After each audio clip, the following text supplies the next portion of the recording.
Bienvenue sur Élixir de Confiance, le podcast qui redonne le pouvoir aux femmes en vous aidant à reprendre confiance en vous pour enfin vous épanouir pleinement dans votre vie et dans vos relations. Je suis Jessica et ma mission est d'aider chaque femme à s'aimer et trouver la clé du bonheur en elle pour pouvoir créer des relations plus saines et plus sereines sans s'oublier. Pensez également à vous abonner et si l'épisode vous a plu, à mettre un 5 étoiles. Je vous souhaite une très belle écoute. Hello les filles, je suis sûre que vous attendez cet épisode avec impatience parce que ça fait des jours, des mois que vous regardez de partout sur internet à la recherche de la stratégie idéale, magique pour faire tomber un homme amoureux. Et ici, je vais vous en dévoiler. Mais attention, c'est pas ce que vous croyez. Alors, la première des choses, déjà j'aimerais que... on pose les bases du début de relation. Très souvent, on s'attend à quelque chose de magique. On idéalise les débuts de relation. On pense que c'est tout feu, tout flamme, que ça doit être passionnel, que ça doit être dingue, qu'on doit avoir les papillons dans le ventre parce que sinon, ça veut dire que ça va pas fonctionner. Que voilà, on a tout un tas de croyances sur le début de relation où on se dit que c'est quelque chose de magique. Et moi, j'ai envie de dire, pas forcément. C'est vraiment quelque chose que j'ai remarqué quand j'étais célibataire, c'est que finalement j'ai trouvé ça hyper dur, hyper challengeant les débuts de relation, où on se pose mille et une questions et franchement ouais, c'est pas facile en fait. Et puis très souvent, durant cette période de séduction où on va croiser la route d'un homme, d'un deuxième, d'un troisième, waouh, l'estime de soi elle est hyper challengée parce que... on retient pas forcément l'intérêt de tout le monde, pas forcément de celle qu'on aimerait, alors que bah oui, on plaît, mais pas forcément à cet homme-là qui nous fait de l'œil. Et puis une fois qu'on commence à créer quelque chose avec cette personne-là, voilà, il y a un tout début de relation, il y a une période de doute qui s'installe où la personne elle va pas forcément répondre à nos attentes comme on aimerait et du coup on est là à se tortiller les boyaux à moitié. Quelle image. Mais voilà, se faire des nœuds au cerveau. Mais et tu crois que s'il fait ça, est-ce que ça veut dire ça? Est-ce que je dois lui répondre ça? Et comment je dois agir? Waouh, c'est un truc de dingue. Et ouais, on a l'impression qu'en fait, on joue notre vie sur cette relation-là, que si on n'a pas... la parole, le message, l'action qui va bien, ça va tout faire péter et que on n'aura plus jamais cette chance-là, qu'elle ne se reproduira pas une deuxième fois. Et non, en fait. En fait, j'ai l'impression qu'on mise un espoir, qu'on a des attentes sur un possible amour juste énorme uniquement sur cette personne. En fait, on y met beaucoup trop d'importance. Et en fait, la magie opère.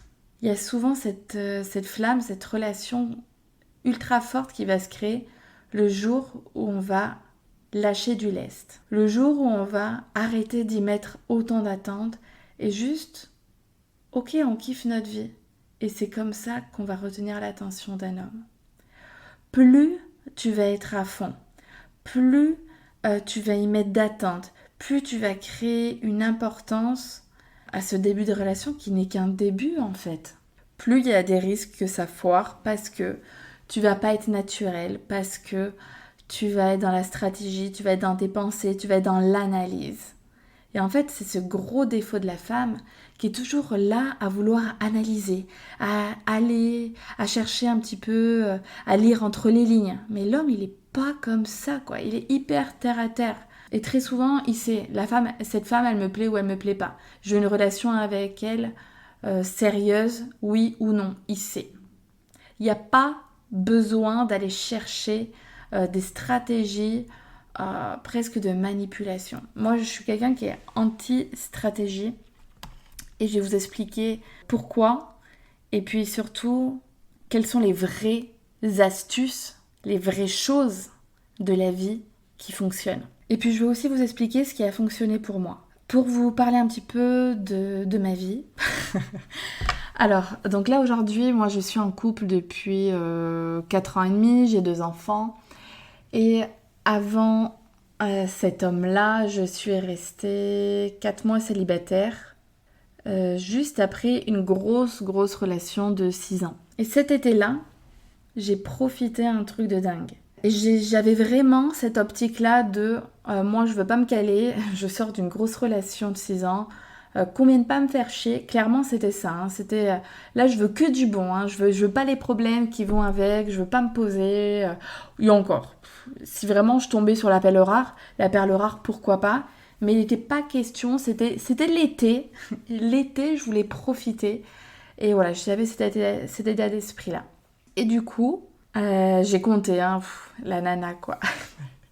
J'avais minimum, parce que j'avais compté à 10 hommes qui étaient là, qui me tournaient autour, qui avaient envie de plus. Je dis pas qu'ils voyaient en moi la femme de leur vie, hein, pas du tout. Mais c'était des hommes chez qui je retenais l'attention, avec qui on s'était déjà vu, qu'on avait échangé, et qui me sollicitaient pour se revoir, pour aller boire un verre, qui cherchaient à me revoir après le premier rendez-vous. Et qui était vraiment plutôt... voilà, même quand je disais non, ils insistaient, quoi. Je vais vous expliquer, au-delà de cet état d'esprit, qu'est-ce qui leur a sans doute plu, hein. Je ne leur ai pas forcément demandé, mais j'ai analysé tout ça. Et puis, qu'est-ce qui fait aussi que j'ai réussi à plaire à mon homme actuel, qui lui était un grand célibataire endurci, puisque il sortait de 10 ans de célibat, donc des nanas il en a vu plein. Qu'est-ce qui a fait la différence finalement avec moi? Pourquoi moi? Bon, ça serait bien de lui poser cette question à lui. Un jour, parce que c'est vraiment un de mes projets, j'ai pas eu le temps dernièrement, même si j'en ai parlé en story, que j'ai envie de l'interviewer pour avoir un petit peu son état d'esprit d'homme en fait. Et qu'est-ce qui lui a plu, etc. Mais voilà, on en a déjà beaucoup parlé, je lui ai déjà posé la question, donc je vais vous expliquer.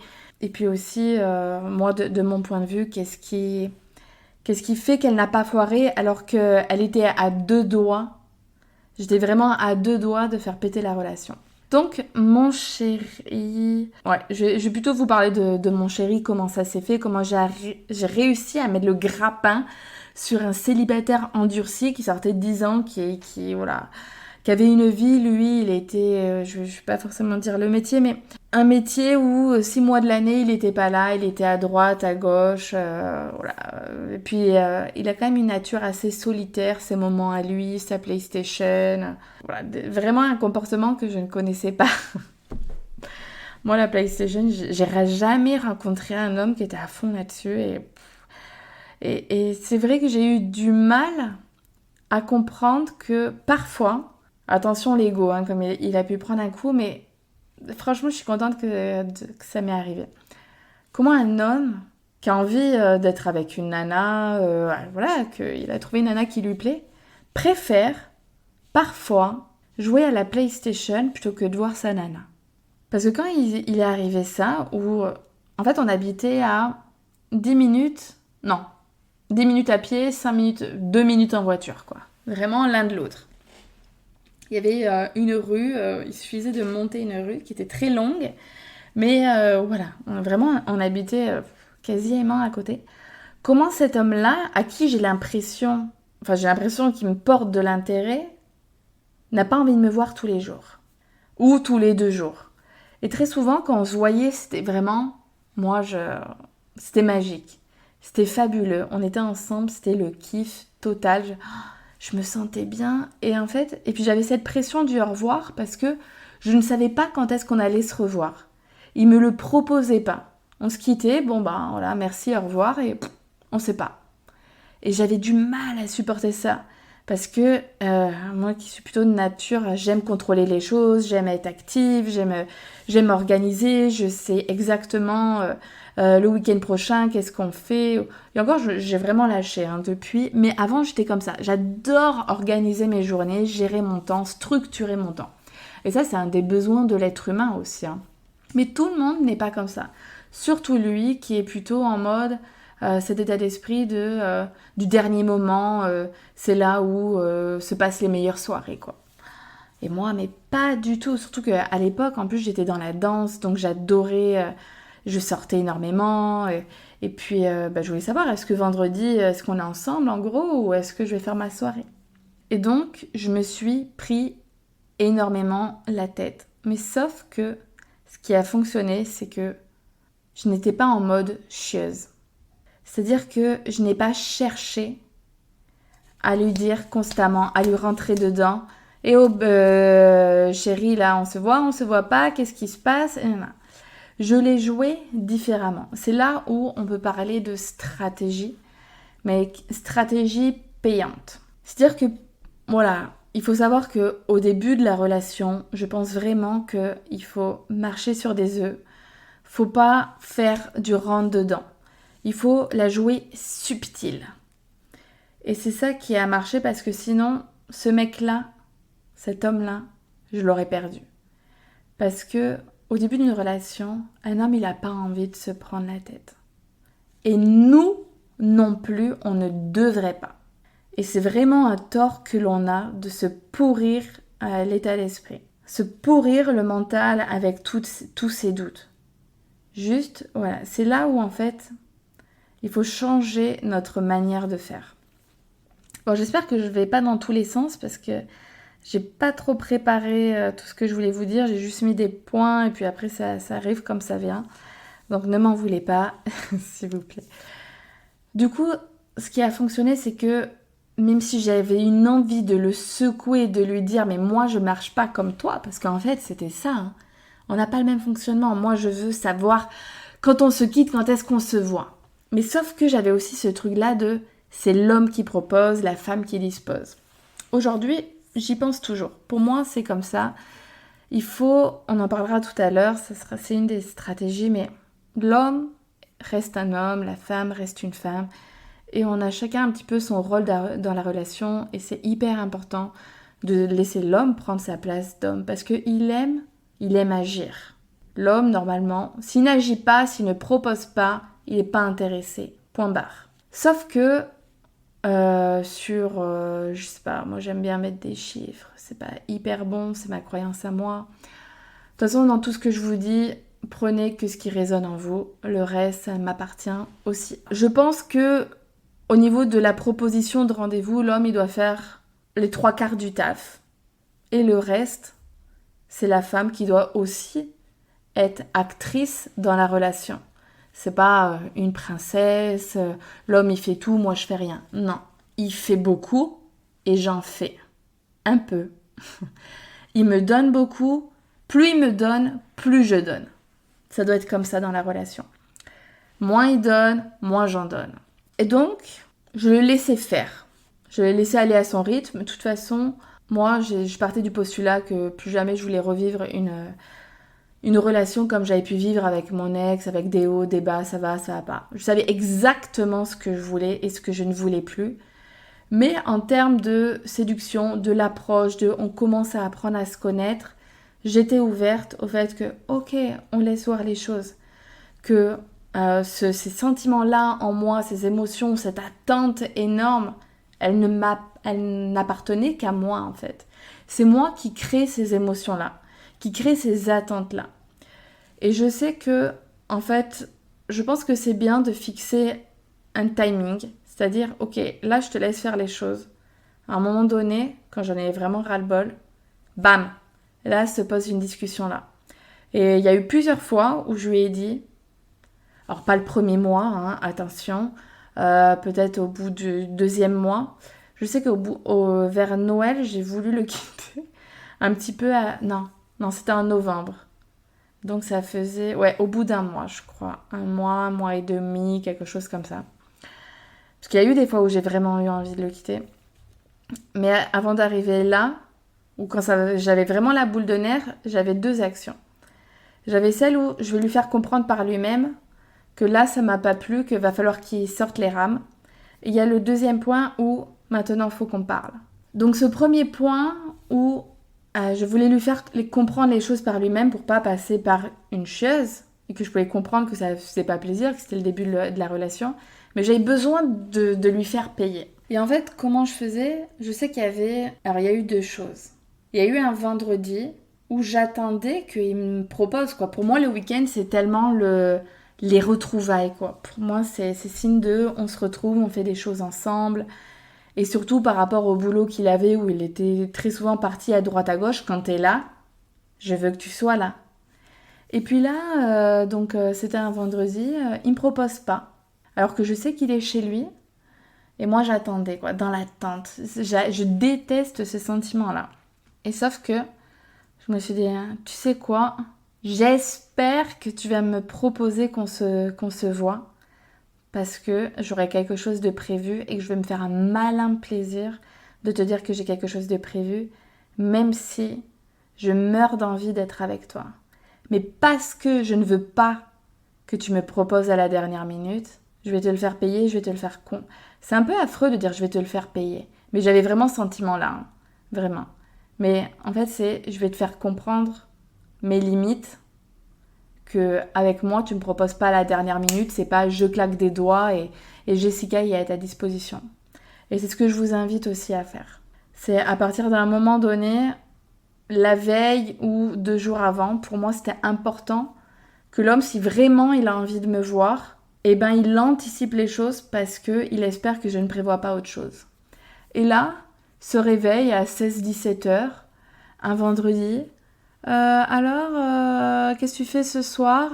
Et donc du coup là, je me suis régalée, hein. Je me rappelle encore de la scène. Et je lui ai dit, je vais faire une soirée bachata. Et là, je l'ai pas vu, mais je pense qu'il s'est décomposé. Ah bon? Et puis il ose me dire, je croyais qu'on se voyait et tout. Non mais n'importe quoi. Si tu proposes pas, je n'ai pas prévu comme si le vendredi, non, tu proposes en avance et ensuite on se voit. Il était dégoûté. J'étais trop contente. Et une autre fois, ça s'est passé que vendredi, il me propose pas, pareil, de se voir. Bon, je laisse, je fais ma vie. Le samedi, je crois que je lui envoie des messages. Moi, je suis partie faire les magasins et je dis, qu'est-ce que tu fais? Il me dit, je traîne. Je traîne? T'es chez toi? Tout le week-end, on se voit pas. Et là, ça a été dur. Là, le soir, j'avais carrément une soirée et ça m'avait tellement mis mal que j'avais pas eu envie d'y aller. Et je suis restée chez moi, je lui ai fait croire que il m'avait proposé, ou je sais plus ce qu'il y avait eu. Bref, j'avais inventé que c'est pas bien de mentir, on est d'accord, mais j'avais pas envie de faire la peu chère un samedi soir chez moi, parce que vraiment, là j'étais à 2 doigts, je vais le quitter, il s'en fout de moi. Et là, je me suis dit, ok, je vais pas lui dire, mais je vais lui faire ressentir et il va sortir. Il a intérêt à se retrousser les manches, sinon il m'a plu, c'est terminé.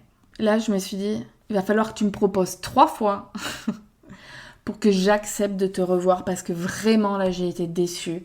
Vraiment, ça m'a mis dans un état que je n'ai pas envie de ressentir encore à nouveau et que je vais voir ce que tu as dans les tripes si vraiment tu tiens à moi. Parce que là, c'était trop. Pour moi. Il m'a proposé lundi de se voir. Non, ou dimanche soir. Je crois qu'il m'a proposé dimanche de soir. Non, je suis occupée. Lundi, non, je suis occupée. Mardi, non, c'est pas possible. Ok. Là, je me suis dit, putain, j'adore ce jeu, je suis trop contente. C'est affreux.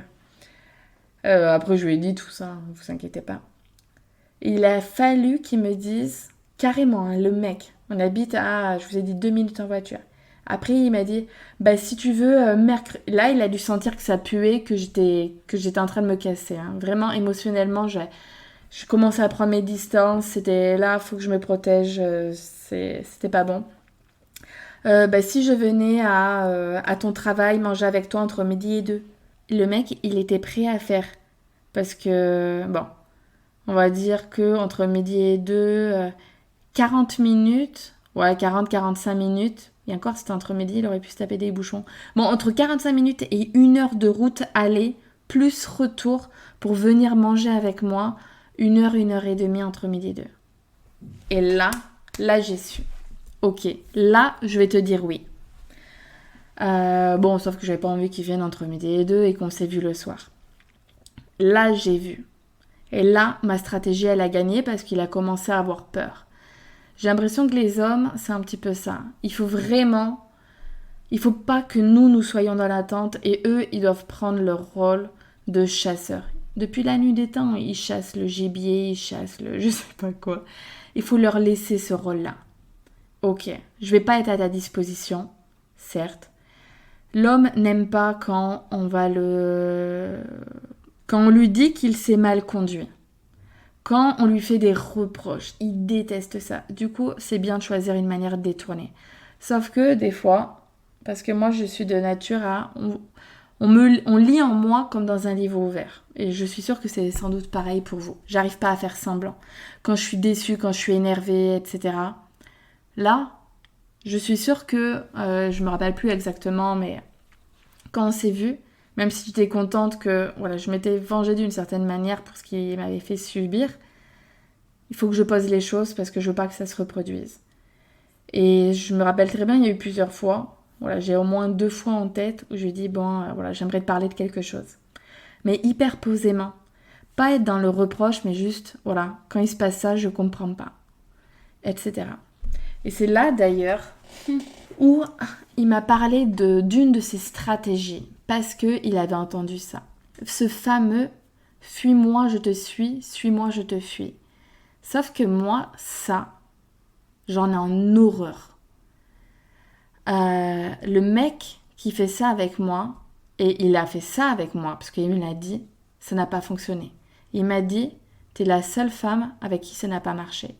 Fuis-moi, je te fuis. Moi, chez moi, c'est comme ça. Je cherche à me protéger, j'ai pas envie d'avoir mal, je veux pas souffrir, je veux pas courir après un homme. Ça fait pas partie de mes principes. Je te courrai pas après. Ou je vais te courir après 2 minutes, mais si derrière il n'y a pas le répondant, c'est bye bye, on passe à autre chose. Et donc lui, il avait ce principe-là en tête.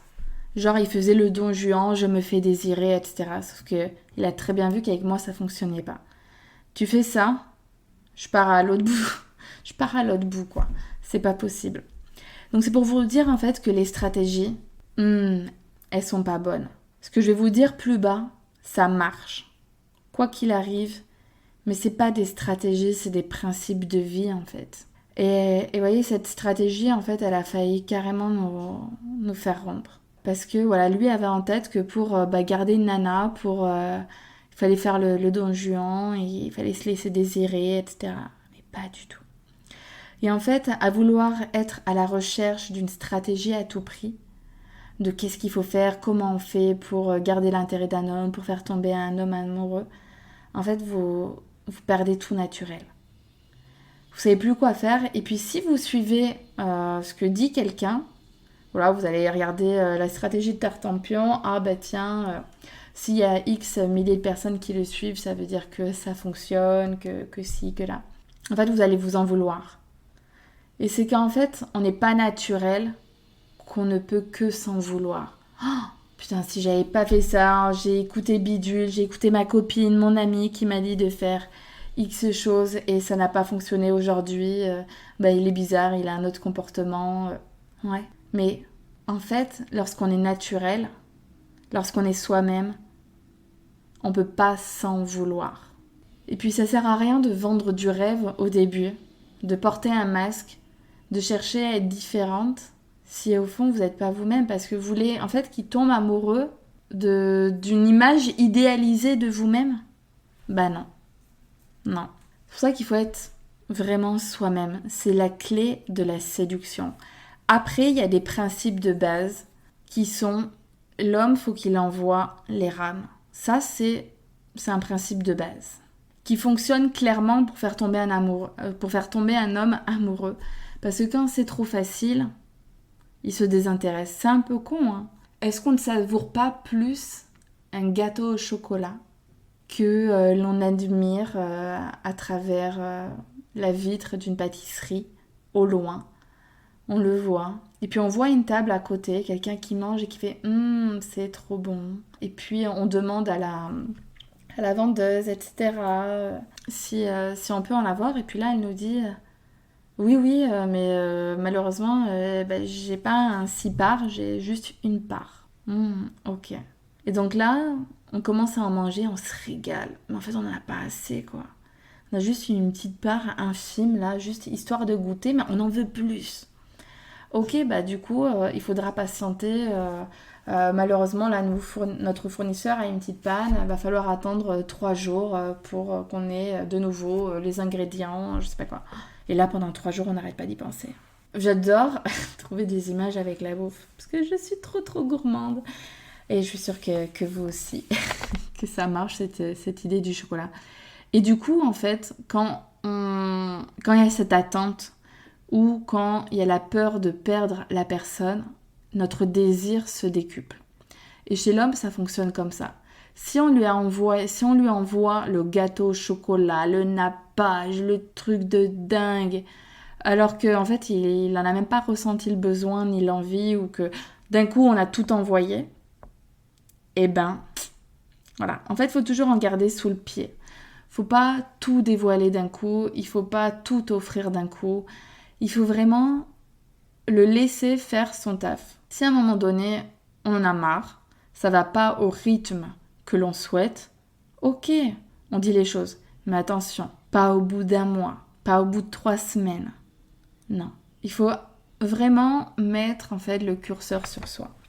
Donc maintenant que je vous ai fait part un petit peu de ce qui a fonctionné pour moi, parce que bah, évidemment il est tombé red dingue amoureux de moi. Puisque aujourd'hui ça fait 5 ans, alors que franchement au début j'étais à 2 doigts de le quitter. Qu'est-ce qui a fonctionné, c'est que je l'ai laissé aller à son rythme.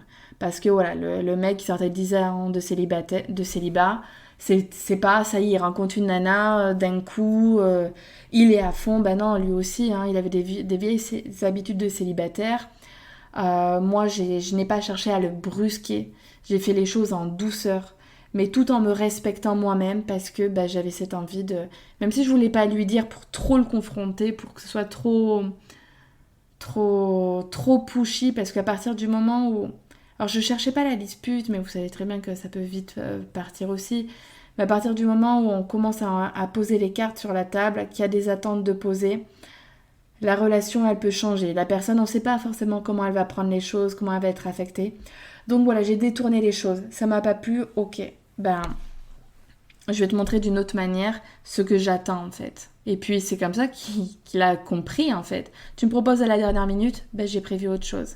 Ah ok, bon bah je sais qu'avec elle, elle n'est pas à ma disposition, je vais prévoir avant.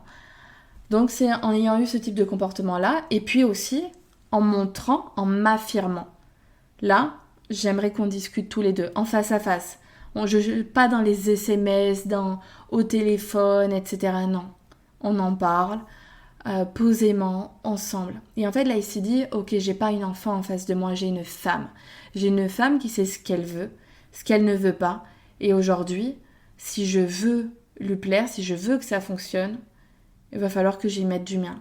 Et là, il a commencé à envoyer. Donc maintenant, je vais vous dire les vraies stratégies qui fonctionnent et d'oublier tout le reste. On en a déjà parlé tout à l'heure. La première des choses, ça va être de laisser l'homme prendre sa place d'homme.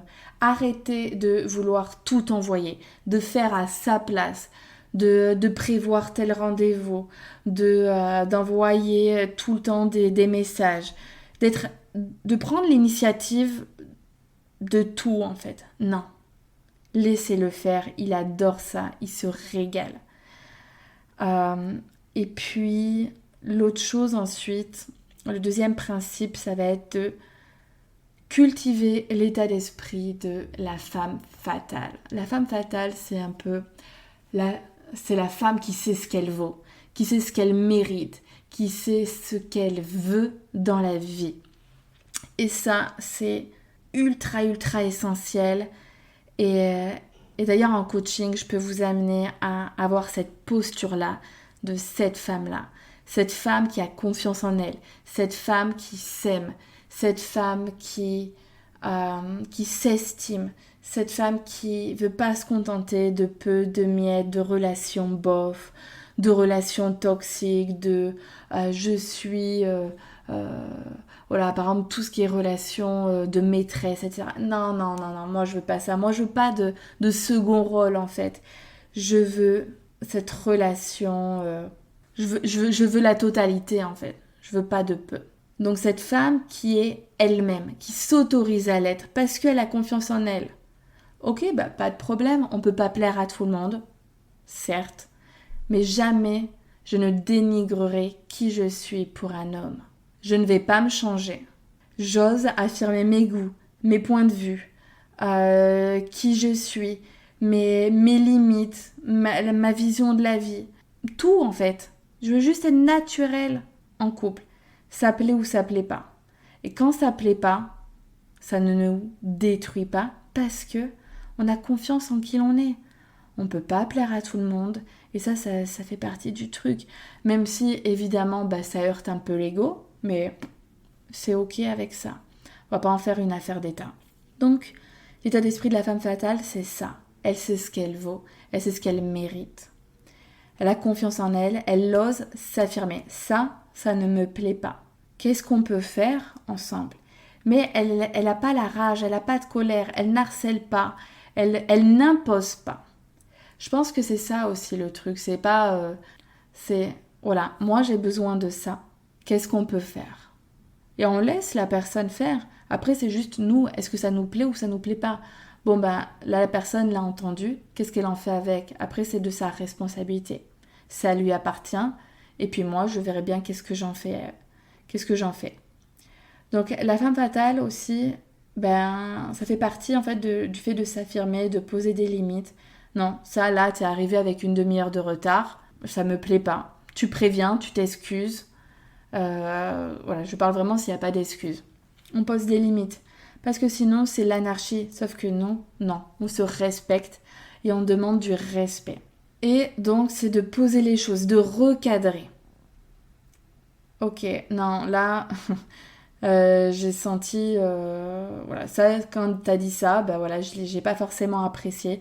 On pose les choses. On garde pas les choses pour soi. Je sais qu'il y a des personnes qui sont très, très fortes, je dis fortes parce que moi j'y arriverai pas, de garder les choses en elles, mais c'est pas vous rendre service et c'est pas rendre service à la relation non plus. Parce que l'homme ne peut pas deviner. Et il ne peut pas répondre à des besoins s'il n'en a pas conscience. Et puis un autre des principes de la femme fatale, de la femme qui sait ce qu'elle vaut, et que tout le monde doit être dans cette posture-là, parce que savoir ce que l'on vaut, c'est pas se la péter. Non, pas du tout. Chaque être humain, l'homme, je sais pas quel homme on pourrait... l'homme fatal, ça se dit pas, mais chaque être humain doit avoir conscience de ce qu'il vaut pour être bien avec lui-même et pour être bien avec les autres. Donc c'est aussi de montrer que l'on n'est pas acquise. C'est-à-dire qu'aujourd'hui, je suis bien dans notre relation. Je suis bien avec toi. Mais si demain, je sens que tu te désintéresses complètement de moi, que tu ne me portes plus d'intérêt, que quand on est ensemble, t'as plus ta tête sur ton téléphone qu'avec moi, je ne suis pas acquise. Moi de même si je te porte de l'amour, que je t'aime, que je suis bien avec toi, que tu me plais, ça ne m'empêchera pas de partir. Aujourd'hui, j'attends ça d'une relation. J'ai envie de rire, j'ai envie qu'on s'apprivoise, j'ai envie qu'on se séduise, j'ai envie que... Puis même quand il n'y a plus de séduction, forcément, parce que après, la relation, elle avance. Même aujourd'hui, moi, j'ose dire à mon chéri, mais je suis pas acquise, comme toi, t'es pas acquis. Je sais que demain, demain, c'est un grand mot, mais évidemment qu'on va se battre l'un pour l'autre, mais personne n'est acquis, peu importe le temps que l'on est avec la personne, ça peut faire 10 ans, non, personne n'est acquise. Tu m'as pas pour toute la vie. Si demain c'est conflit sur conflit, qu'on met des choses en place, que ça fonctionne pas, oui, je partirai. Ou tu partiras et ce sera compréhensible. Donc c'est vraiment important que l'homme, surtout en début de relation, ne se dise pas « Ah, ça y est, j'ai tout fait, c'est bon, je l'ai dans mes filets, elle peut plus en sortir. Maintenant, je me repose, tout est bon. » Et puis la femme, elle garde ses frustrations, elle se ronge le sang, les doigts, bref, tout ce que vous voulez. Non, il faut vraiment le faire sentir. Et plus on va le faire sentir, plus l'homme, il va en faire. Et plus il va en faire, mieux il va se sentir dans la relation. Et puis aussi, l'un des principes de la femme fatale, c'est de garder sa vie et ses occupations. Plus vous allez vous prioriser, plus vous allez prendre soin de vous. Et pas attendre que ce soit lui qui prenne soin de vous, que vous allez occuper vos journées, structurer votre temps, qui va voir que vous avez une vie à côté de lui, que vous n'attendez pas après lui pour être heureuse, plus vous allez être sexy, plus vous allez être attirante, séduisante, plus vous allez lui plaire, parce que c'est comme ça aussi que du fait de se dire que vous avez votre vie, plus vous allez le séduire. Puis il va se dire, ah ouais, elle n'a pas besoin de moi. Mais je vais tout faire pour qu'elle ait besoin de moi. C'est ce qu'il croit. Et ce qu'on a envie de lui laisser penser aussi. Et c'est ça qui va faire que, waouh, ah ouais, elle a sa vie et j'ai envie de faire partie de sa vie. Et je vais tout faire pour. Et que quand on va lui accorder du temps, il va se sentir honoré parce que, voilà, on a plein de choses à faire. Pareil, est-ce qu'on appelle ça de la stratégie ou pas, mais ne répondez pas tout le temps du tac au tac à ses messages. Non. Et parfois, laissez passer 2-3 heures et revenez sans rien dire. Ne vous excusez pas. Ah, désolé du retard. Non, ça, c'est pas sexy. Parfois, oui, si vous avez laissé un peu trop de temps et que, voilà, de temps en temps, oui, pourquoi pas, désolé et tout. J'étais pas mal occupée. On laisse planer le doute, pardon. Ne dites pas qu'est-ce que vous étiez en train de faire. Il n'a pas besoin de savoir qu'est-ce que vous faites tout le temps de vos journées. Ça aussi, c'est sexy. S'il a envie de savoir, il vous demande. Voilà. Et je sais plus trop ce que je disais, mais voilà, de ne pas être à la disposition tout le temps. Dès qu'il propose, oui, non. Oui, oui, oui, non. Oui, oui, non. Oui, oui, oui, oui, oui, oui, non. Vous voyez ? C'est un peu ça. Faut pas être trop à sa disposition. Et pour soi, pour son estime de soi-même, c'est important aussi. Ça évite qu'on soit dans l'attente. Et il n'y a rien de pire que ça. Et puis, ça évite aussi de se dire qu'on peut être bien qu'avec lui. Non, attendez, ça fait que quelques jours, quelques semaines ou 2-3 mois qu'on se connaît, donc tranquille. Hein. J'ai aussi ma vie et même le jour où on sera vraiment pleinement en couple ensemble, j'aurai toujours ma vie, tu auras toujours ta vie et on aura notre vie ensemble. Ça, c'est une relation saine. Là, c'est que le début, on n'abandonne rien pour lui. S'il y a notre copine qui nous a proposé que lui ne l'a pas fait, je te dis oui. Si lui, après, ensuite, il nous propose, tant pis, on trouvera un autre moment ensemble. Donc, une femme fatale, c'est une femme qui se priorise, qui sait ce qu'elle veut, qui a confiance en elle, qui s'aime, qui a sa propre vie, qui sait poser des limites, qui a des standards élevés, qui ne se contente pas de peu, qui sait le dire lorsque ça va pas, qui sait aussi le faire de manière subtile, avec diplomatie, et qui montre qu'elle n'est pas acquise, qu'il va falloir, qu'il va falloir y aller. Mais par contre, la femme fatale, j'ai pas dit que c'était une princesse. Elle aussi, elle va être active dans la relation. Elle va aussi un quart du temps ou un tiers du temps, peu importe, mais l'homme doit en faire quand même 2 fois plus. Lui envoyer des messages, prendre de ses nouvelles, s'intéresser, lui envoyer une petite blague, lui proposer, etc. Elle a aussi sa part du marché à faire. Ensuite, l'autre chose qui fonctionne pour séduire, c'est l'humour. Moi, clairement, je pense que c'est ça aussi qui plaît, c'est que je suis ultra taquine. Même avec mes amis, j'adore rire, j'adore qu'on me fasse rire et j'adore faire rire aussi. Et ça, c'est quelque chose qui plaît énormément. Hein. Qu'est-ce qui fait qu'on passe un bon moment ? Ça va être ça, cette trait d'humour aussi qui fait que ça passe entre nous. Et donc ça va être aussi oser taquiner envers lui, hein, le titiller sur des choses. Et puis d'ailleurs, moi c'est un truc que je sais faire et que mon chéri sait très très bien faire aussi. C'est de faire passer un reproche sous le trait de l'humour. Et s'il y a des choses qui vous plaisent pas, que voilà, c'est un peu trop touchy, là, on est en début de relation, tout ça, faites passer sous l'humour. Genre, vous pouvez très bien dire, moi, si t'as pas envie de me voir, dis-le, hein, de toute façon, j'ai une horde de prétendants qui attend. Et puis vous rigolez. Mais vous inquiétez pas que ça va pas rentrer dans l'oreille d'un sourd. Hein. Et que derrière, même si c'est pas vrai, et que vous le dites avec humour en mode c'est pas vrai, il va se dire « Ah oui, peut-être que derrière, il y a peut-être d'autres personnes, j'y avais pas pensé. » Ensuite, ça va être, pour se différencier des autres nanas aussi, c'est en dehors d'être soi-même, hein. Ça vraiment, c'est quelque chose que je prône. Ça sert à rien de s'inventer une vie. Mais c'est d'avoir des discussions profondes. D'arrêter d'être dans des discussions superficielles. Mais vraiment parle-moi de ta vie, parle-moi de ton enfance, parle-moi de ce qui t'anime, de ce qui te donne envie de te lever le matin. Bon, moi je suis Madame Question, hein.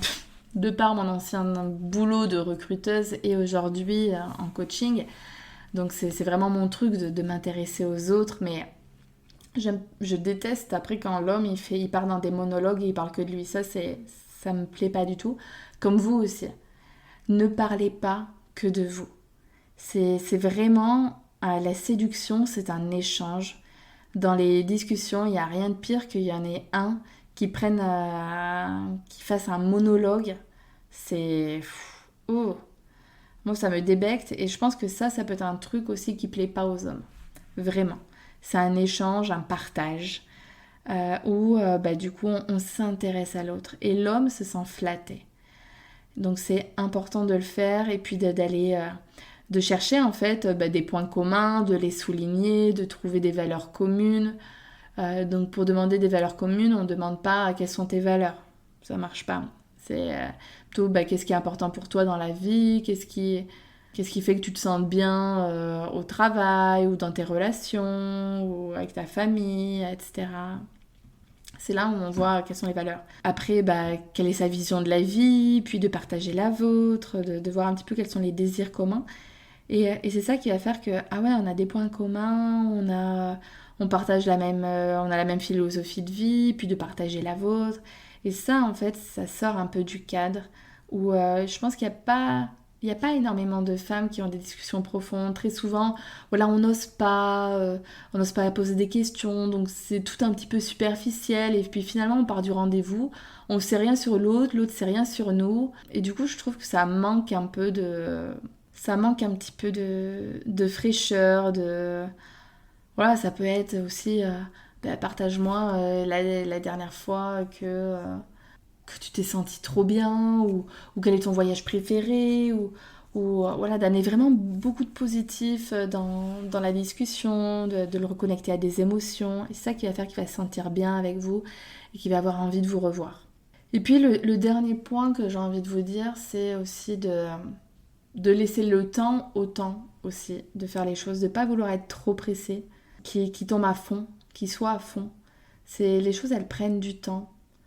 Alors je vous dis pas si au bout de 6 mois il n'y a aucun intérêt, non, mais voilà, au bout de 3 semaines, un mois, à partir de 2 mois, voilà, ça devient un peu plus sérieux, on apprend vraiment à mieux se connaître, à mieux se comprendre. Mais au tout début, voilà, et puis c'est de faire attention à ses propres croyances, à son fonctionnement. C'est pas parce que moi je réagis comme ça, je pense comme ça que lui il pense comme ça. Clairement, si je m'étais pas auto-coachée pendant mon début de relation avec mon chéri, que j'avais pas été, si j'avais été tout feu tout flamme en mode drama, en mode parce que vraiment j'avais une déception mélangée avec de la colère ou de la tristesse. C'était vraiment un méli-mélo d'émotions et où je voulais le quitter pour que ça s'arrête, d'arrêter d'être dans cette attente de ok, tu fais pas comme je veux alors je te quitte. Si j'avais été comme ça, eh ben la relation elle serait partie en cacahuète. Donc c'est vraiment de déconstruire un petit peu vos croyances.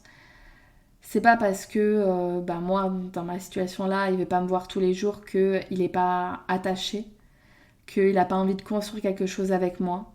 Mais il a aussi ses besoins de temps solo à lui. Et donc voilà, d'aller chercher toutes les croyances que vous pouvez dire et d'aller les déconstruire. C'est pas tout beau, tout flamme au début, c'est que ça n'a pas fonctionné. Non. Franchement, nous, quand on se voyait, c'était magique. Quand on se voyait pas, j'étais dans l'attente, dans l'impatience, etc. Et au fur et à mesure, ça a très vite fonctionné parce que j'ai posé mes limites, j'ai dit ce que je voulais, que lui, il partait dans des croyances que fuis-moi, je te suis, ça marche avec toutes les nanas. Non, pas du tout. Et en fait, bah voilà, ça marchait tellement bien quand on était ensemble que c'était obligé que ça marche quand on était à distance. Mais voilà, il faut poser un cadre, il faut pas le mettre trop vite non plus, mais il faut poser les choses. Il faut poser les choses. Et puis, il faut aussi vivre le moment présent, c'est-à-dire arrêter de se projeter trop tôt, trop vite. C'est important qu'on ait la même vision. Si lui, par exemple, vous voulez absolument des enfants, c'est bien, on peut en discuter en rigolant. Et vous voyez si, ah bah oui, oui, bien sûr que j'en veux, ou ah non, moi jamais de la vie, je me vois pas avec un enfant et je veux une femme qui en veut pas non plus. Au moins, vous savez où vous mettez les pieds. Mais voilà, important de rester sur le moment présent. Je suis bien avec lui. Je profite moi aussi de la vie de mon côté avec mes amis. Je suis bien au travail. C'est pas parce qu'il m'a pas envoyé un texto que ça y est, je suis complètement détruite. Non. Ok. La personne la plus importante de ma vie, c'est moi. C'est vraiment moi. Je m'aime, je me respecte. Je prends confiance en moi. Mon avenir amoureux ne dépend pas de lui, de cette unique personne. Si c'est pas lui, il y aura quelqu'un d'autre. Là, il faut vraiment arrêter de penser que c'est comme, je sais pas, j'ai une image depuis le début là que j'ai envie de vous dire. On va pas prendre une image de la bouffe. Cette fois-ci, c'est un petit peu jouer au jeu au casino. On va prendre l'image de la roulette. Si c'est comme si vous vous disiez, si là je ne donne pas le bon numéro, je perds toutes mes économies, toute ma richesse, je me retrouve à la rue. Donc il faut absolument que j'ai le bon numéro. Mais non, en fait il y a plusieurs. C'est pas grave si vous perdez. En vrai, vous avez misé que 1 euro. Et en fait c'est ça, franchement je sais pas trop si mon exemple était bien. Mais de vous dire, je ne mise pas tout sur cette relation. Je n'y mets pas mon estime, je n'y donne pas tout mon temps, je n'y accorde pas toutes mes pensées, je n'y accorde pas toutes mes émotions. Non. C'est pour l'instant à la hauteur de l'investissement de l'autre, j'y mets ce que j'y mets. Et encore, même si lui s'investit beaucoup, j'en garde un petit peu sous la pédale. Je ne me mets... Enfin, ça c'est peut-être une de mes croyances. Mais avant que ce soit vraiment pleinement établi, que tout le monde, les deux, soient à fond, je pense que c'est bien d'en garder un petit peu sous le pied, de ne pas envoyer tout trop vite. Sous peine d'être très vite déçu et d'être mal et que notre confiance en nous, elle vole en éclats. Non. En fait, il y a vraiment un travail. Je ne sais pas si aujourd'hui tu as confiance en toi, si tu te sens bien dans ta peau, si tu t'estimes, si tout ça. Mais si c'est pas le cas, je t'invite à faire un véritable travail sur toi. Parce que sinon, il y a un impact au niveau de la séduction où du coup, tu te remets beaucoup trop en question et que tu attends à chaque fois d'être rassuré par cette personne-là. Et c'est pour ça que tu vas lui en demander beaucoup, sauf que ça risque de faire foirer la relation. Donc, tu peux travailler de ton côté ou alors tu peux te faire accompagner et moi, je peux te coacher là-dessus. Vraiment, pour moi, l'estime de soi, c'est un pilier de notre vie. Que ce soit d'un point de vue professionnel, personnel, familial, relationnel, avec les amis, peu importe. C'est vraiment le fondement pour être heureuse dans sa propre vie, avec soi-même, mais aussi avec tous ceux qui nous entourent. Donc c'est un travail de toute une vie aussi, ça se maintient, l'estime de soi, on peut la perdre, mais ce qui va faire que vraiment, quand on l'a, on sait sur quoi appuyer pour remonter la tête à la surface. Et moi, je peux carrément vous accompagner là-dessus. Donc, si tu as envie de te faire accompagner, tu as envie juste de tester avec une séance, c'est ok, tu peux réserver une séance, soit venir me parler sur Instagram, soit là, il y a mon emploi du temps, tu réserves une séance, ou alors tu te dis que non, tu veux une vraie transformation, un vrai plus, tu sais que tu veux y aller à fond, que tu aimes mon énergie, que tu n'as aucun doute, et on en discute pendant une vingtaine de minutes, et puis on voit comment je peux t'accompagner, sur quel type de problématique vraiment, sur quoi tu veux avancer. Et ça, tu peux soit m'envoyer un mail, je vais mettre mon adresse hello@elixirdeconfiance.fr ou venir me parler directement sur Instagram. Et comme ça, on trouvera un petit créneau ensemble d'une vingtaine de minutes pour échanger. Même si tu as un petit doute aussi, pourquoi pas te faire accompagner. Ok. on se voit. Bon bah écoute, j'ai l'impression que ça a été très très long cet épisode-là, mais j'avais beaucoup de choses à dire. J'espère que ça a été porteur pour toi. Si ça t'a plu, si tu penses que ça peut aider quelqu'un autour de toi, bah, n'hésite pas à lui partager cet épisode ou tout simplement mon podcast. Et puis je te dis à très vite, à jeudi prochain pour un tout nouvel épisode.